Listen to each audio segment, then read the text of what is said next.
तो जिस तरीके से लगातार अब जिस बयान को लेकर सरगर्मी तेज हुई है राजनीति की, तो कहीं ना कहीं ये विवादित बयान जो है, जिस तरीके से देश के गद्दार बोला गया है, तो इस पर भी कई सवाल या निशान खड़े हो रहे हैं। बढ़ते हैं अगली खबर की ओर। महाराष्ट्र में हर दिन रिकॉर्ड तोड़ते हुए कोरोना के मामलों पर लगाम लगाने के लिए प्रदेश की उद्धव ठाकरे सरकार ने नियमों को बेहद सख्त कर दिया है। प्रदेश में वीकेंड और रात का लॉकडाउन लगाने का ऐलान किया गया है। लंबे समय से यह सवाल उठ रहे थे कि क्या कोरोना के बढ़ते मामलों के बाद प्रदेश में फिर से लॉकडाउन लगेगा। इस पर फैसला लेते हुए महाराष्ट्र सरकार ने कैबिनेट की मीटिंग के बाद ऐलान किया कि प्रदेश में 30 अप्रैल तक लॉकडाउन का ऐलान नहीं किया जाएगा। वह वीकेंड और रात का लॉकडाउन जैसी व्यवस्थाओं से कोरोना के मामलों पर नियंत्रण पाने की कोशिश की जाएगी। इसके तहत आपको बताते चले कि शुक्रवार रात 8 बजे से सोमवार सुबह 8 बजे तक प्रदेश में लॉकडाउन रहेगा। वहीं रात में सिर्फ अति आवश्यक सेवा करने वालों को ही ड्राइव या फिर ट्रेवल करने की अनुमति होगी। इस दौरान बताते चले कि बस, ट्रेन और रिक्शा चलने की अनुमति होगी और बस में सिर्फ उतने ही लोग यात्रा कर सकेंगे जितनी उनकी सीटिंग क्षमता होगी। थिएटर, रेस्टोरेंट, मॉल और बार पूरी तरह से बंद रहने के निर्देश जारी किए गए हैं। तो वहीं जिसमें ज्यादा आर्टिस्ट और कर्मचारियों को मौजूद रहना पड़े, ऐसी शूटिंग्स को भी अनुमति बिल्कुल नहीं मिलेगी। प्रदेश सरकार के मंत्री असलम शेख ने रविवार को यह ऐलान किया। उन्होंने साफ तौर पर यह कह दिया है कि कोरोना लगातार बढ़ रहा है।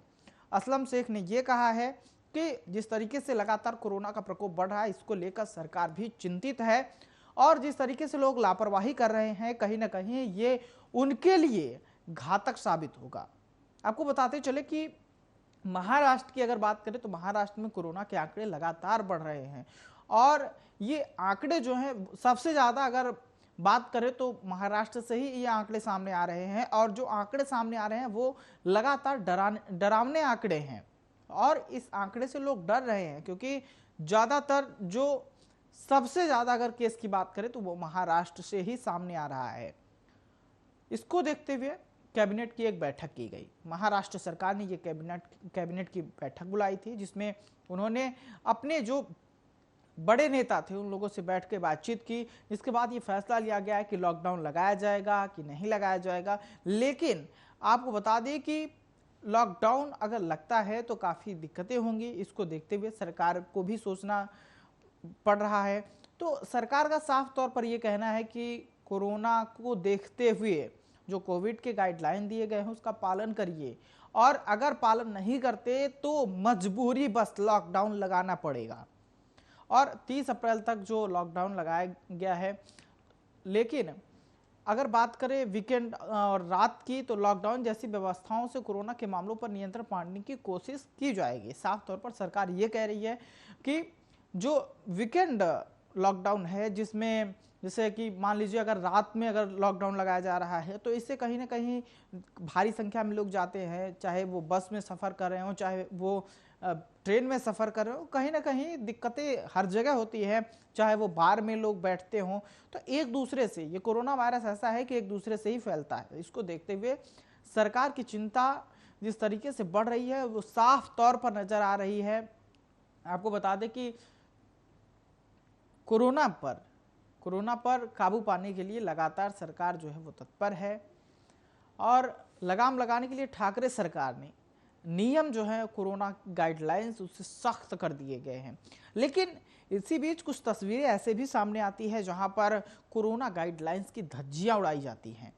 मार्केट हो या फिर कोई रेस्टोरेंट हो, वहां पे लोग बिना मास्क के देखे जा सकते हैं और आपको बता दें कि उन्हें कोरोना का कोई भय नहीं है। लेकिन सरकार की जो चिंता है वो लगातार बढ़ रही है। सरकार चिंतित है इस पूरे मामले को लेकर, लेकिन लोग लापरवाही कर रहे हैं जिससे कि कहीं ना कहीं सवाल ये उठ रहा है कि अगर पुलिस इन पर कार्रवाई करे, कठोर से कठोर कार्रवाई करे, तो कोई हिम्मत ना करे दोबारा ऐसी हरकतें करने की।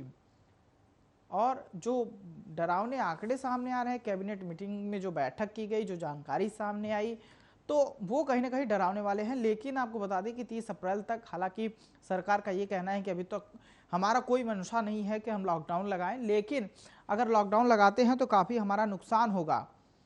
इसको देखते हुए कोरोना पर लगाम लगाने के लिए ठाकरे सरकार ने नियम हालांकि सख्त किए हैं, लेकिन दूसरी तरफ सवाल ये भी पैदा हो रहा है कि अगर प्रदेश में लॉकडाउन लगेगा तो क्या फिर से जिस तरीके से एक बार बजट जो है वो पटरियों से उतर गया था, क्या वो बजट वापस फिर से हो पाएगा? काफ़ी आर्थिक राजधानी कही जाने वाली मुंबई क्या एक बार फिर से थम जाएगी? तो इसको देखते हुए लगातार जो आवश्यक सेवा है,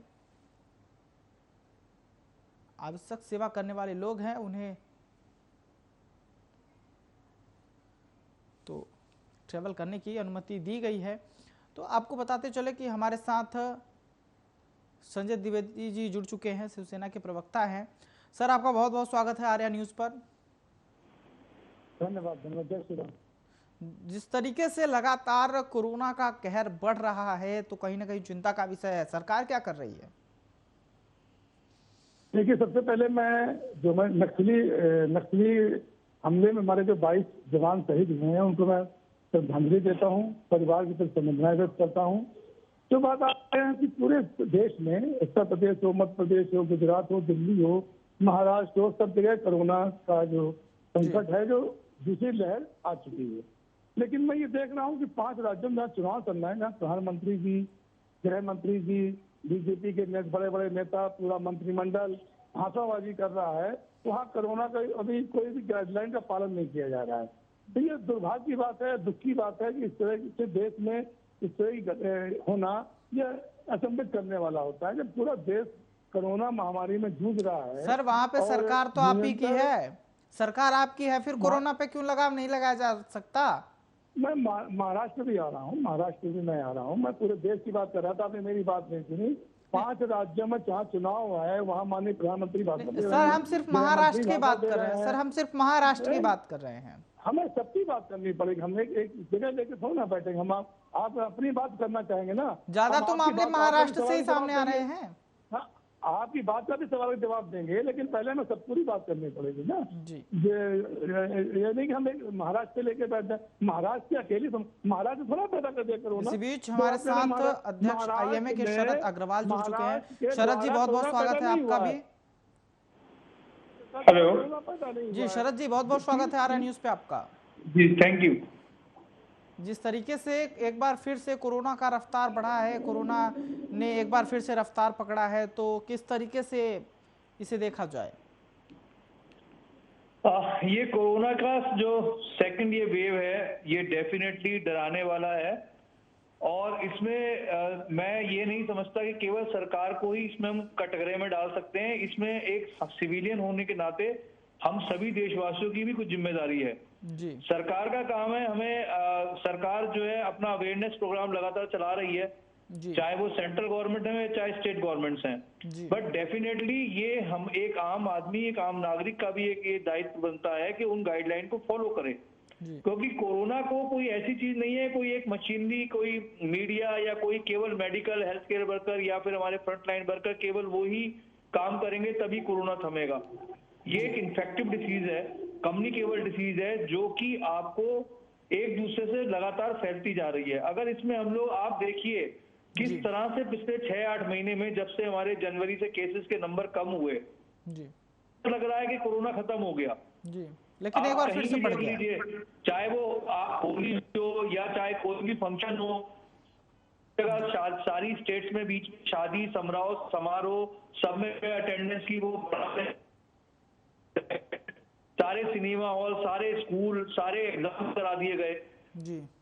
और उससे लोगों को लगा जिस तरह से कोरोना पहले एक टाइट कंट्रोल लेके जो एक गाइडलाइन चल रही थी, जो लीडरशिप चल रही थी, सडनली लोगों को लगा कि अब तो कोरोना खत्म गया। लोग मास्क नहीं लगा रहे, लोगों को ये समझ में नहीं आ रहा कि अगर केस पॉजिटिव आ रहे हैं तो उसको हमें अभी कोरोना गया नहीं है।